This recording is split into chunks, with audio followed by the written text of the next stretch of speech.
Hi, it's me again with Corel Draw Tips Tricks Part 2. Not really necessary, but I just thought I'd show people. If we take this in Control D and make a duplicate and go 12.86, which is a rounded off version of what we've done earlier. And I'm going to group this together and I'm going to move it over. Well, you know what? I need that line back. Let me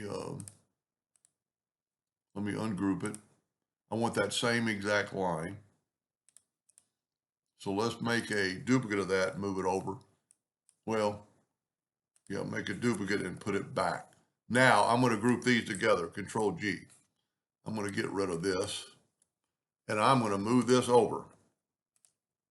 Now let's move it back to the center, but let's make this one red. Now we're going to go to the calculator and go 360 divided by that 28, and we get that elongated digit, and we're going to copy that and we're going to make a duplicate of this and we're going to rotate it, that long digit number, and hit enter and then Control D. Well, wouldn't you know it, I can always go plus that number. Good little lesson.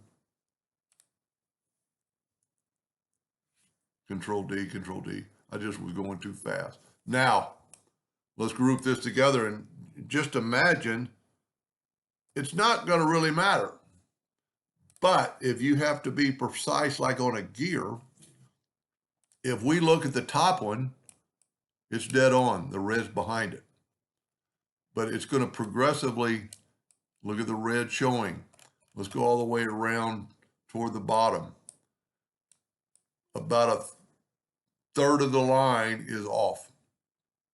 So if you were just doing normal stuff, but if you're doing this like a gear, or especially a gear with a chain, they all need to be the same. Once again, the white or the black one is on top of the red one, exactly, because I just rotated that line, but look at it, progressively gets worse. So that's the first one.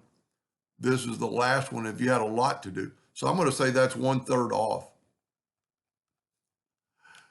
That's going to be a little bit overkill for most people, but I hope that helped. Thank you for watching.